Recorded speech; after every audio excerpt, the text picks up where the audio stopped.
నమస్తే. రాజకీయాలు అంటేనే అవకాశాలను అందిపుచ్చుకోవడం. ఒక పార్టీకి మరో పార్టీ ఎన్నికల సమయంలో తప్ప ఎప్పుడూ అంత మిత్రత్వం ఉండదు. ఆ విధంగా చూస్తే కనుక కూటమి కట్టిన పార్టీలలోనూ విభేదాలు ఉంటాయంటే అతిశయోక్తి కాదు. అది అత్యంత సహజం కూడా. పాలిటిక్స్ అంటే ఛాన్స్ కోసం రేసింగ్. ఆ సమయంలో ఎవరు ఫ్రెండ్షిప్ కోసం త్యాగాలు చేసే సీన్ అయితే ఉండదు. ఇదంతా ఎందుకు అంటే టీడీపీ, జనసేన ఈ రెండు మిత్రపక్షాలు కదా. మరి ఈ రెండు పార్టీల మధ్య బంధాలు ఎలా ఉన్నాయన్న ఆలోచనలు రావడమే. కూటమిగా 3 పార్టీలు ఏర్పడి 9 నెలలుగా అధికారాన్ని అందుకుంటున్నాయి. అయితే దీపముండగానే ఇల్లు చక్కబెట్టుకునే చందంగా ఆయా పార్టీలు వైసీపీ నుంచి నేతలను చేర్చుకునే పనిలో పడ్డాయి. ఈ విషయంలో మొదట్లో టీడీపీ జోరు చూపించినా ఇప్పుడు జనసేన దూకుడు చేస్తోంది. ఇలా చూస్తే కనుక కూటమిలో ఎవరినైనా చేర్చుకోవాలి అనుకుంటే కనీసం చర్చ జరగాలి అని అంటున్నారు. అయితే అలాంటి చర్చ ఏమీ లేకుండా ఏ పార్టీకి ఆ పార్టీ చేరికలను ప్రోత్సహిస్తోంది. జనసేన ఆ విధంగా వైసీపీ అసంతృప్తులను చేర్చుకుంటోంది. తాను రానున్న రోజులలో సొంతంగా ఎదగాలి అని జనసేన తాపత్రయపడుతోంది. ఈ విషయం పెద్దన్నగా ఉన్న పార్టీ టీడీపీ పసిగట్టకుండా ఉంటుందా? అందుకే టీడీపీ, జనసేన రాజకీయ కార్యకలాపాలు జాగ్రత్తగా గమనిస్తోంది.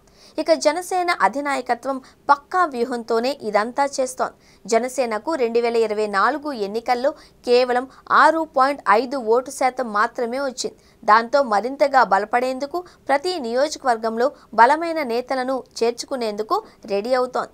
1-2 సార్లు గెలిచిన వారు ఆయా నియోజకవర్గాలలో కనీసం 20% ఓట్ షేర్ను సొంతంగా కలిగి ఉంటారు అని భావిస్తూ అలాంటి వైసీపీ నేతలని జనసేనలోకి చేర్చుకోవడానికి చూస్తోంది అని అంటున్నారు.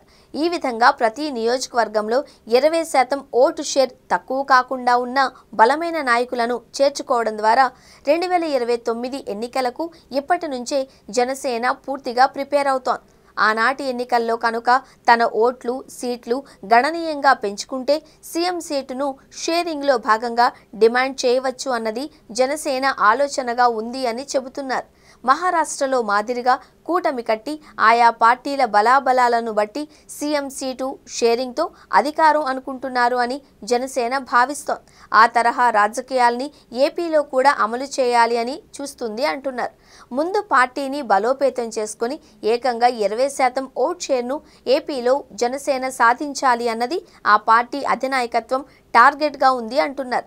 ఆ విధంగా చూస్తే కనుక ఖచ్చితంగా తమ ఓట్ షేర్ చూసైనా టీడీపీ కాళ్ల బేరానికి వస్తుంది అని, అప్పుడు సీఎం షేర్ అన్నది ఒక డిమాండ్గా పెట్టినా ఓకే చేసేందుకు 100% అవకాశాలు ఉంటాయి అని జనసేన వ్యూహకర్తలు భావిస్తున్నారు.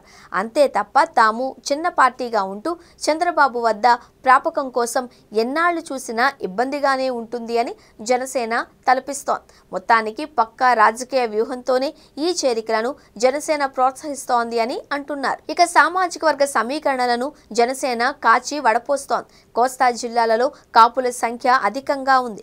వారు అనేక నియోజకవర్గాలలో గెలుపోటములను శాసించే స్థితిలో ఉన్నారు.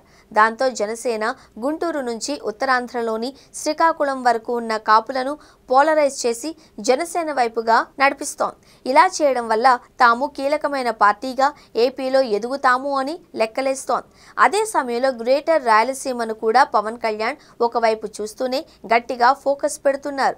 రాయలసీమ, నెల్లూరు, ప్రకాశం జిల్లాలలో కాపులు బలిజలుగా ఉన్నారు. అయితే వారు రాజకీయంగా అంత చైతన్యవంతంగా లేరు. దాంతో వారిని జనసేన వైపుగా ఆకట్టుకుంటే అక్కడ కూడా జనసేన బలంగా మారడం పెద్ద కష్టమేమీ కాదు అన్నది పవన్ మార్క్ పొలిటికల్ థియరీగా ఉంది అంటున్నారు. మొత్తం మీద చూస్తే పవన్ రాజకీయం చాలా దూరదృష్టితోనే ఉంది. ఆయన మెల్లగా ఏపీ రాజకీయాలలో జనసేనను థర్డ్ ఫోర్స్గా బలంగా ఎస్టాబ్లిష్ చేయాలి అని చూస్తున్నారు. ఆయన టీడీపీతో పొత్తులో ఉంటూ వైసీపీని దెబ్బతీయడం ద్వారా ఆ ప్లేస్లోకి వెళ్ళాలి అని అనుకుంటున్నారు. అంతవరకు పొత్తులు ఉండాలి అని భావిస్తున్నారు. అయితే టీడీపీకి జనసేన బలపడడం ఒక విధంగా ఇబ్బందికరమే అని అంటున్నారు.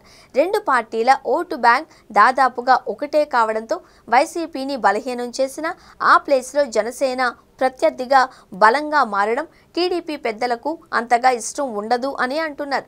మొత్తం మీద జనసేన చేస్తున్న ఈ చాప కింద నీరు లాంటి పార్టీ బలోపేతం వ్యవహారం టీడీపీ వ్యూహాలను దాటి ఎంతవరకు ముందుకు సాగుతుంది అన్నదే చూడాల్సి ఉంది.